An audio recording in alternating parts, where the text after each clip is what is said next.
focus on hitting your goals in every area of your business. Remember, the universe rewards the bold.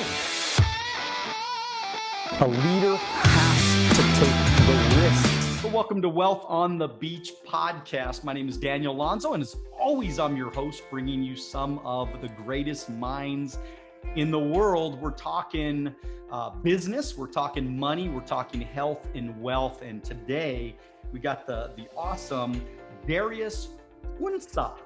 And he is a serial entrepreneur and started his first e-commerce business at 18 years old and co-founder of Ad Kings. And he also has a podcast that we're going to talk about a little bit later as well. So Darius, what's happening, man? What are you up to, buddy? Hey, Daniel. So thank you for introduction. And everything is pretty much okay, except there's iOS 14 coming out. So if somebody's performance marketing, everybody knows that all the hell is going to break loose. Well, what does that mean? Tell me, explain. So if somebody is in performance marketing, iOS 14, it's kind of a big hit of, I think, the last 3 years. And a lot of people are saying that it's going completely to change digital marketing world for a better or for the worse, because what Apple is doing, we're practically killing the tracking for Apple users, because now people will need to opt in to be tracked through, if you're browsing the website, we will need to be opt in to track that. If we're using some sort of Facebook app, we will need to be opted in to track that. Okay, so basically you have to opt in to be tracked. Yeah. So if you don't opt in, you can't be tracked. So now this is such a big thing. Yeah.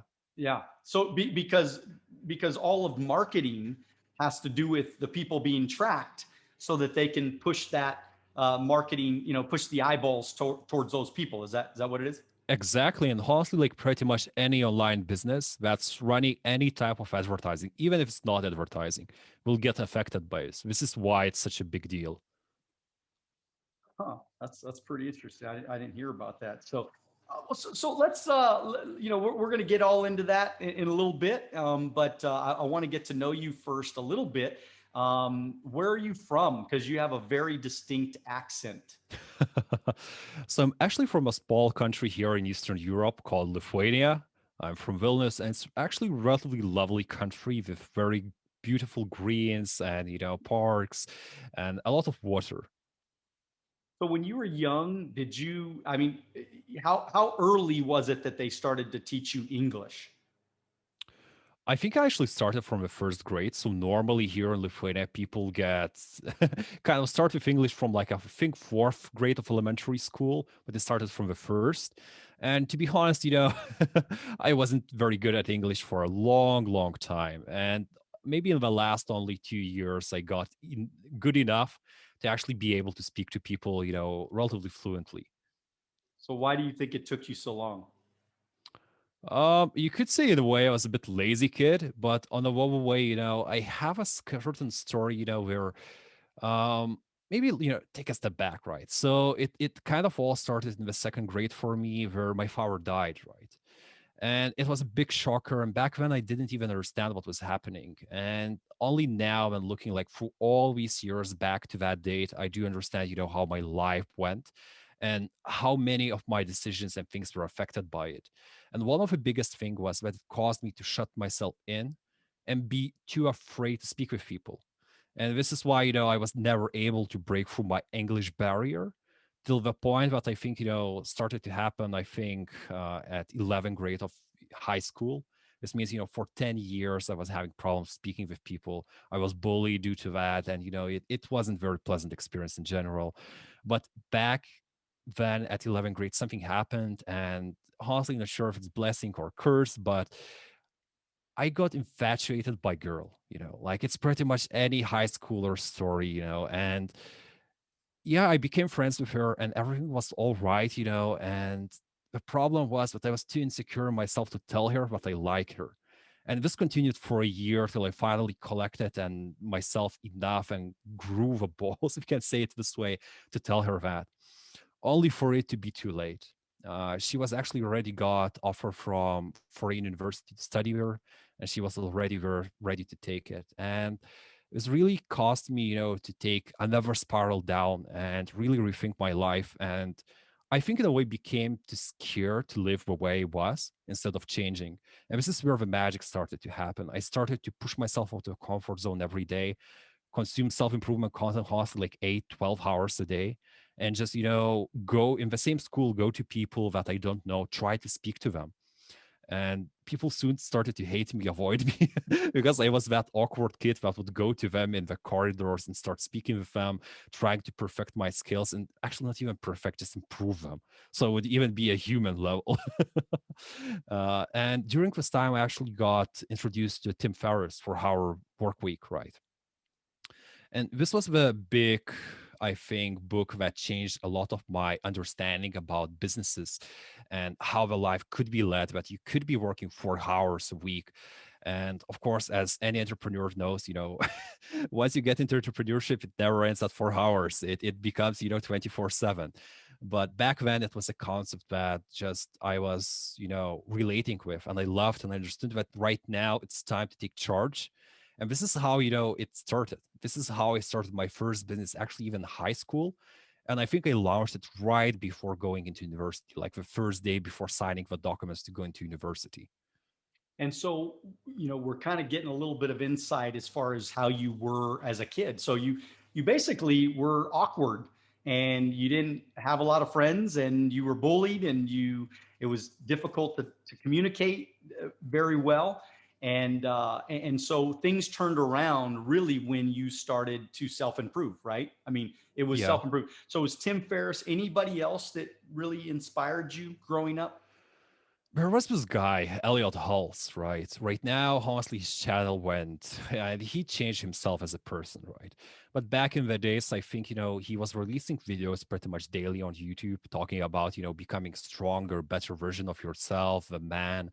And I think in a way, he really subsidized my fatherly role, if you can say it this way. But now, sadly, he's going a little bit wacky. But this is just life, I guess. But he was somebody that early on that kind of Yeah, yeah, tried he to greatly get you out of influenced that me. shell. Yeah, yeah, Yeah. that's good. I mean, we all have to have somebody at one point in time. We have mentors, and so how important is it to have a mentor? Did you ever have a real life mentor that kind of guided you? Who was that? Yeah, so I think for my life, I was pretty much honestly from that point onward always having some sort of mentor, whether it was a real mentorship or whether it was just modeling a certain person, modeling their body language, modeling the way we talk, speak, express themselves.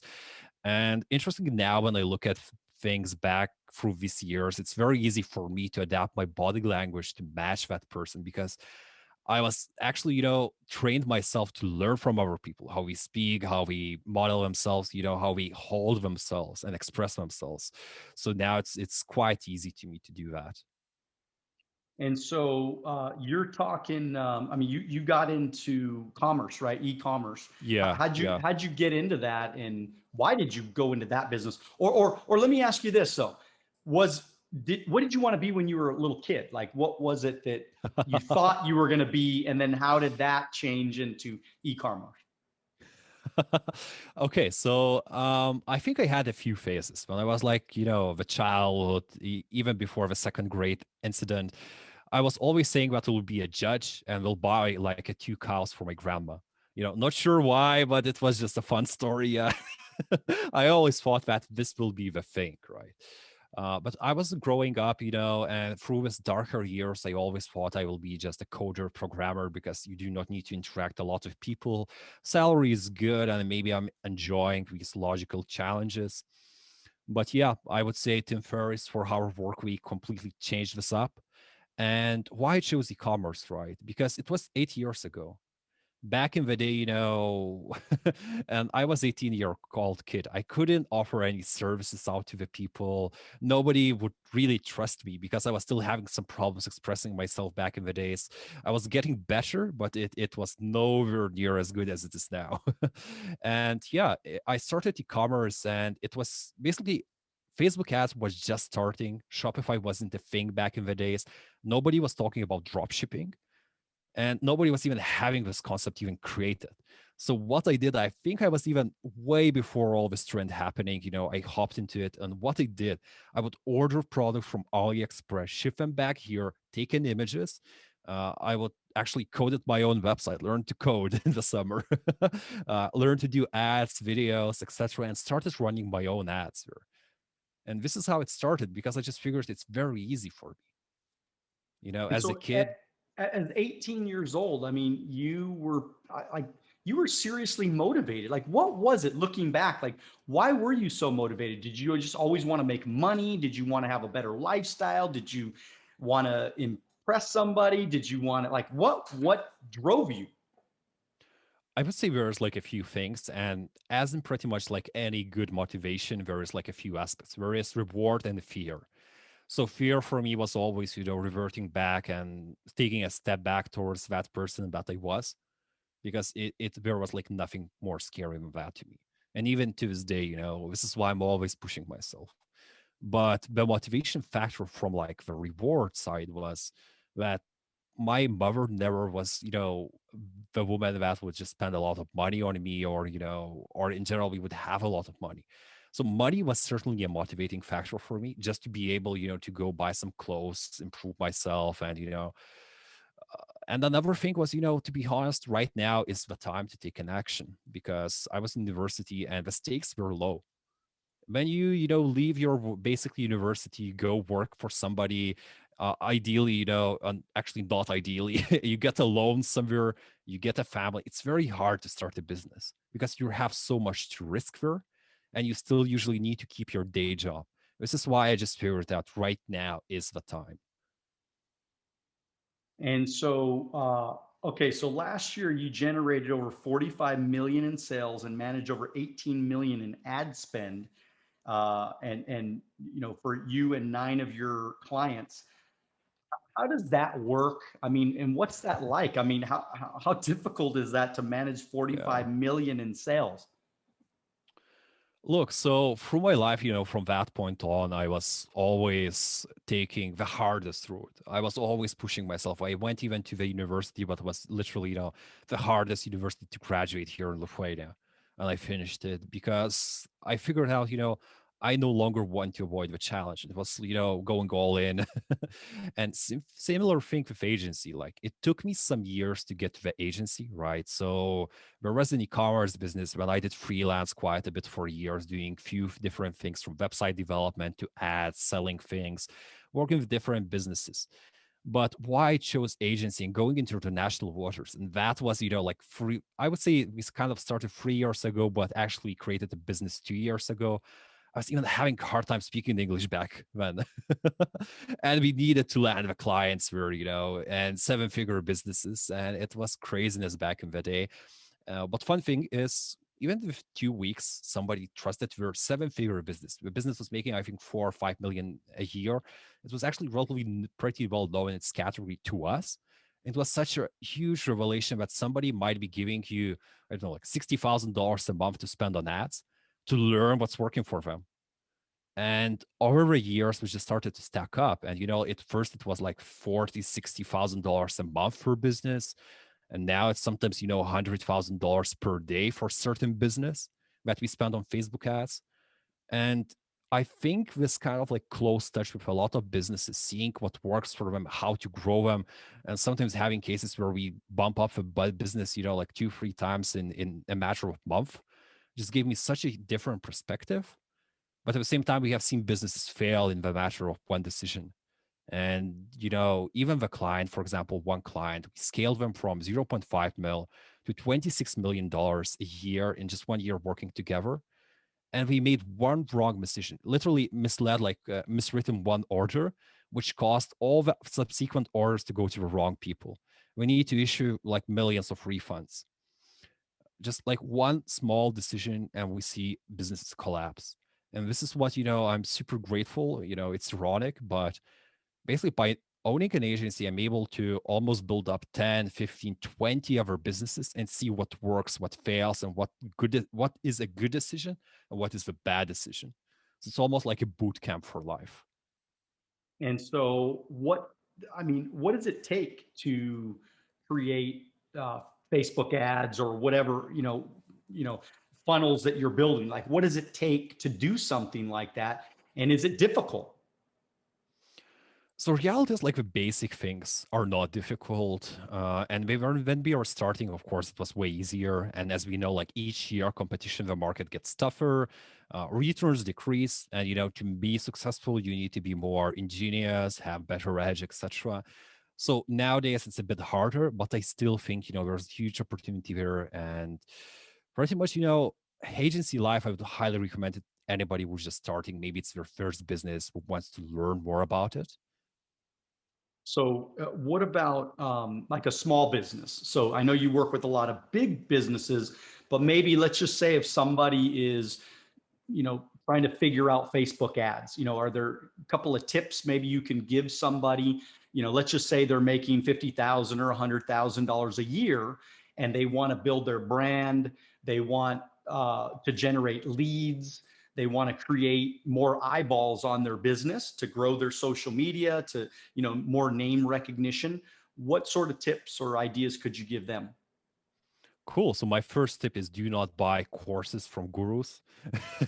We all know that, and it was a huge trend. Now it's shifting, thankfully, due to YouTube channels like CoffeeZilla, etc. But do not buy courses from it. There's literally like a course made by Facebook. I think it's called Facebook Blue Ribbon or something like this, and you can take it for free. And it will teach you all the simplest basics that you need to be running successful campaigns. It will not go in super advanced stuff, right? But if you're making 50, 100K a year, you don't need even to be thinking about it. The most important thing is to understand, is you need to have a good offer that you're running on Facebook. Whatever that's, free content, whatever that's, you're selling some sort of product, looking for awareness or something, you need to have a good product. This is the core of any business. Like no good marketing can subsidize for a good product. And so, okay, so you have a good offer. What's that next step? So once you have that good offer, how much should somebody like that be spending every month on ads? So say you're making 100,000 a year, and how much should be your budget? How much should be in a budget of 100,000 a year, let's just say? Look, so I wouldn't even be looking at it this way, right? So the good part about performance marketing that is exactly performance-based marketing. This means ideally you should have your tracking set up, and this is why iOS 14 is so scary, because you will no longer getting so much data back to you. That whenever you spend $1, you should be getting at least two back. And then, it's not about, how much you spend on advertising, but how much you can spend on advertising because you're making profit on each dollar you're spending. And that's the real trick with digital and performance based advertising. So if they're starting out though, I mean, let's just say somebody has, I mean, can you legitimately drive decent leads and getting lots of eyeballs with say $500 a month? Is that possible to do that Yeah, for somebody? absolutely. I think we have to understand, there are like a few types of businesses. There are online businesses and more local type of businesses, and both of them can leverage Facebook ads. So if you're a local type of business, what you could be doing is just giving away some sort of like free offer or something and promoting it via Facebook ads. So maybe if you're a barber shop, it could be, maybe a free haircut, right? Or, a haircut for 50% off. Of course, it's salesy, but people come for it. But its trick is not about the first sale in these type of businesses. It's about repeating customers. And I've seen businesses, and even here in Lithuania, my girlfriend is working with local businesses. Sometimes she's able to get people to come like hairdressers for like $2, $3, right? And of course, we offer 50% off. We don't make any money on the first come, but about 60 to 70% of people come second time and become loyal customers. So that's simply a strategy for local business. Whatever that's, a massage store or flower shop, whatever, right? Simple. For businesses that are based more on digital side and literally, you're selling products through the internet, you definitely need to have like advanced tracking in place. And usually I would recommend is actually coming back to the funnel side and not thinking about, once again, this is the first offer, right? But you need to have upsells. And upsells is something that, once you sell, let's say, people to a cup, right? When you sell them, a spoon to the cup. Or if somebody's buying a coffee, you might be upselling them additional product, which is like a second pack of coffee. So the goal here is to bump up the average order value that the person is spending per order, because then any advertising you do just gets better returns. And $500 a day, a month, sorry. Yeah, I just used about these days. Um, it's honestly enough to start. You don't need to overcomplicate it, right? Of course, it's better if you have a few $1,000s if it's a digital business, because you need to spend money to get data and to optimize on it. Because what you will be doing is like the targeting these days is relatively simple. You don't need to overcomplicate it there, because Facebook artificial intelligence honestly does majority of targeting for you. But what you need to be doing is figuring out the creative, basically how you're attracting people attention and how you're converting them into click, and then into this amazing funnel you have, and then this funnel basically presents your offer and people make a purchase. And so, how important is branding and to this whole thing? Because obviously, people, they're going to check out your site, they're going to check out your Instagram, they're going to check out your Facebook, right? I mean, Yeah. it's not just put a good ad out, because again, the people are going to check you out. How important is branding? So maybe let's talk about like more simple form of branding, which is literally visual branding, right? And this is usually the first interaction that people are having with you, whatever this is an ad, whatever it's some sort of video you're running, or the landing page, or even the product you're selling. Visual part is a huge thing, and a lot of people miss here. And even to this day, right, we run an agency in super competitive field. And why a lot of people choose us, because we invested in our website and our branding. And a lot of people mention this, hey, we want to work with you because you have invested in yourself, you have amazing ads, you look amazing, and you create a trust. It's literally how coming to a business meeting with like a t-shirt versus a suit. This is the difference to it. And so, it's really the branding is what's creating the trust. Exactly. So when they can see you visually, and they can see that the colors are maybe similar, or maybe you have a nice logo, or you have some consistency to your Exactly. posting and things like that, and they know you're actually in business, you're not just some scam artist that's trying to get in and out. They're looking, our clients, our market, they're looking for those type of things. And so it's creating the trust. That the trust is what's getting them to click on the ad, to give you their email address, to send the DM and ask more questions. Am I kind of Yeah, exactly, right? Daniel. This is the trick, This is kind of like a first base.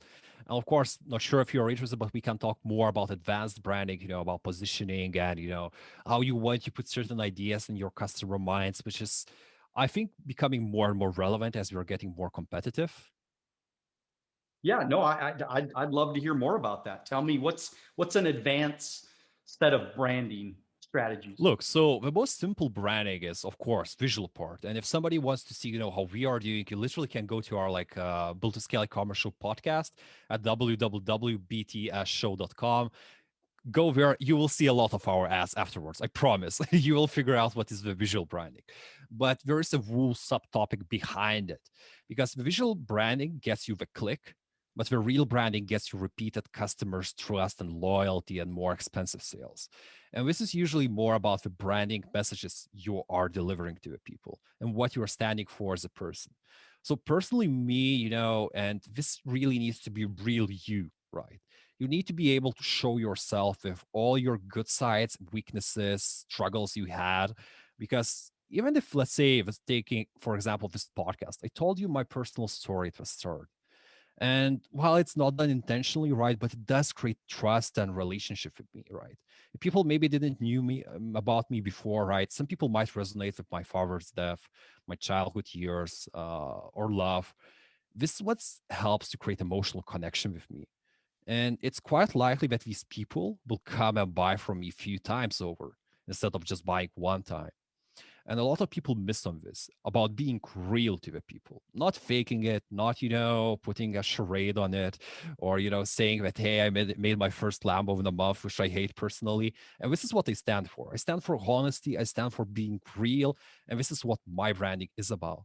And this attracts the right people. And I'm seeing that this attracts more and more sophisticated business owners.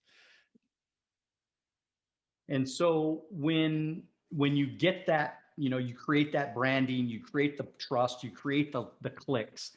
Tell me a little bit about emailing and, as far as like using that email list to recontact. Because I think a lot of people, they don't realize, small business owners all over the place, they don't realize that they probably have a few thousand emails. They just don't use them. Yeah. Tell, Exactly. tell, And like emails are such a powerful thing, once again, if you're a small business owner, running some ads, etc., maybe acquiring customers, and you create this email list, right? And you do not use it, you're literally wasting at least $1 per month per email that you could be making for your business. And ideally, if you can get people phone numbers and send them SMS messages, you would even be multiplying that, I think, at least about 4 times more. Because reality is right now, email open rates are on average between 20 to 30%. And you usually have click through rates of 2 to 4% if you're doing everything all right. With SMS marketing, you get a 98% open rates and 36% average click through rates. So just by moving your people into SMS marketing, you can be making so much more. And this is why, even for local businesses, right? There's a good strategy where you run some sort of mega giveaway, giving away crazily huge prize to people.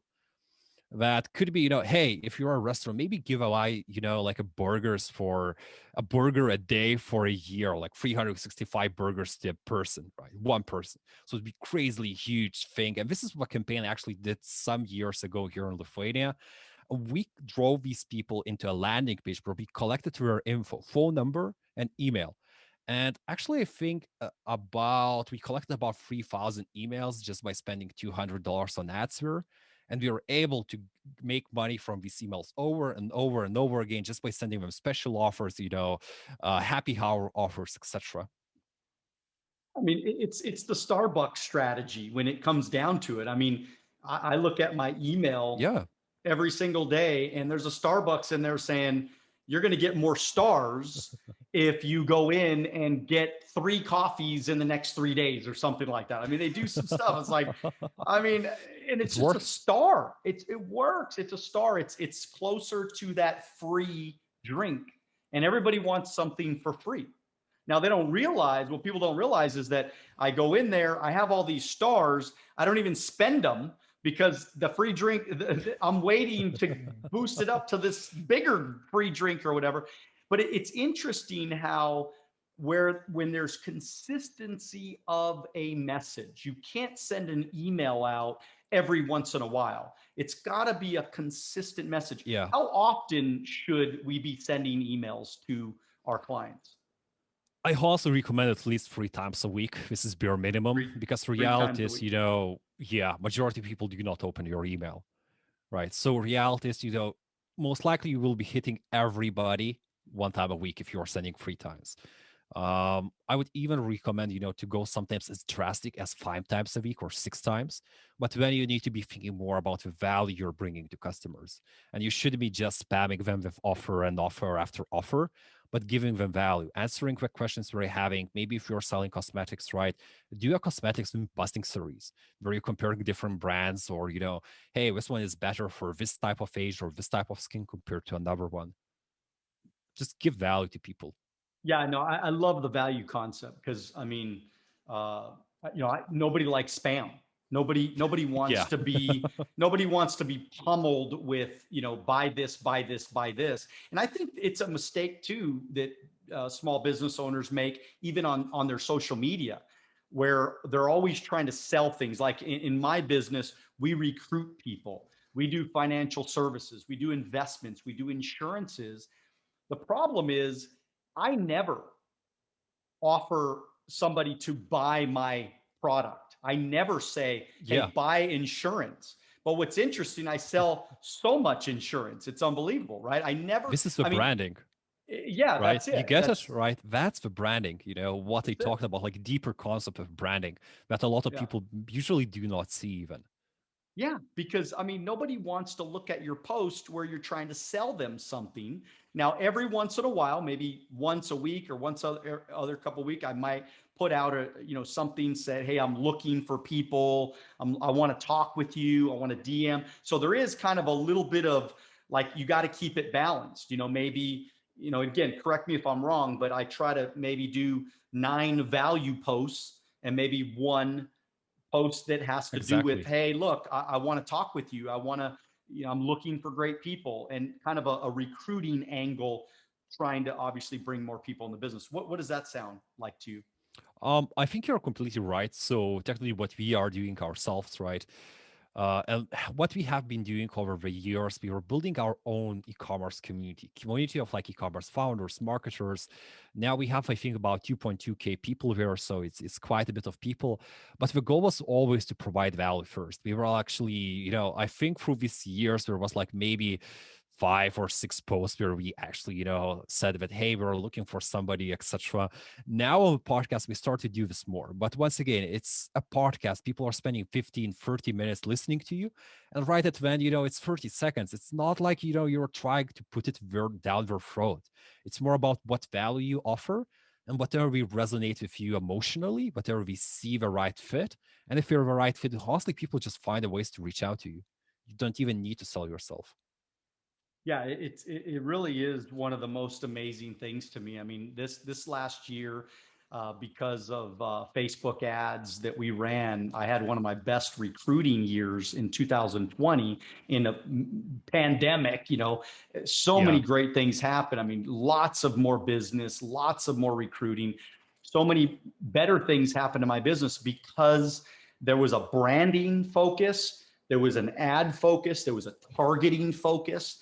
And I think a lot of people are missing this. They're playing the old game. If you think the old game is about, one by one by one, really the new game is built to scale, right? I mean, it's really Yeah. scaling, talking to the masses, putting your message out to the masses, and then just then targeting on the people that resonate with you. Am I right? Because that's who we Exactly. want to talk Yeah. to anyways, right? Yeah, it's kind of like polarization. Not sure if you heard about this concept, right? But reality, the best brands, the best branding is not about, fit everybody message. Right now, let's say in cosmetics, because such a easy niche for everybody to know, there's a huge trend about sustainability, right? About eco packaging, etc. But everybody is doing it. You are no different from everybody else. But suddenly, if you start speaking, something different, and you start fighting against something instead of just being like a trend or something, you become different and you become attractive. You become person that resonates with somebody else, right? Because hey, if I'm having the same belief and I hear you being very strong about it, I like you and we resonate and you become my best friend, or I hate you. But reality is I create emotion with you.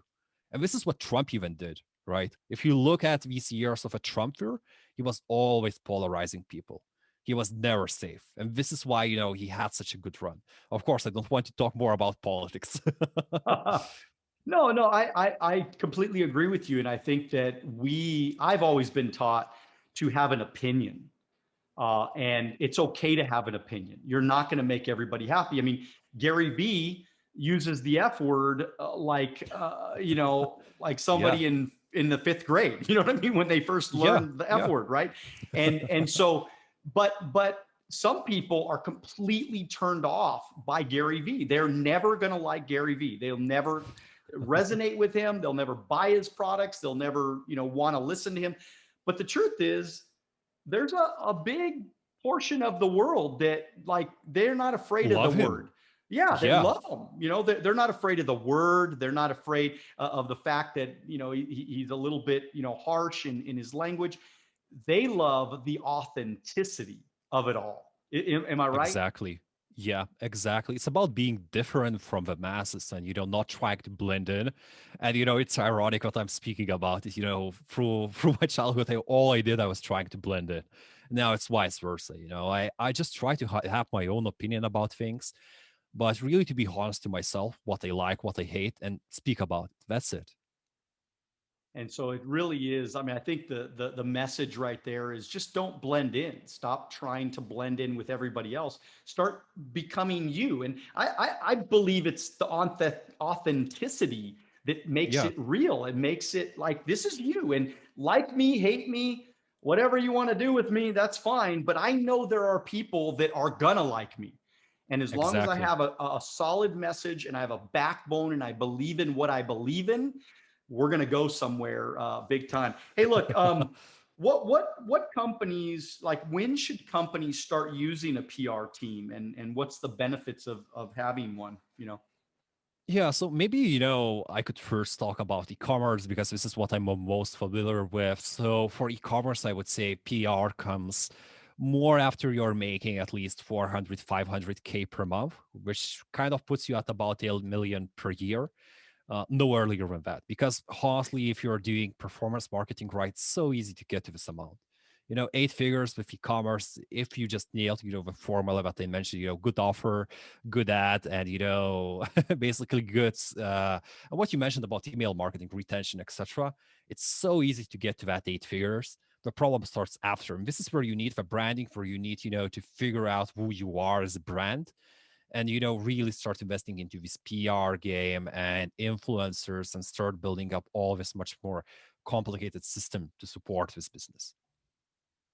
And so the last thing that I want to hit on is your podcast, built to scale. There we go. So Yeah, exactly. tell us, just like I just said, scaling the business. So what does built to scale mean, and why did you name it that, and what type of value can we get from listening?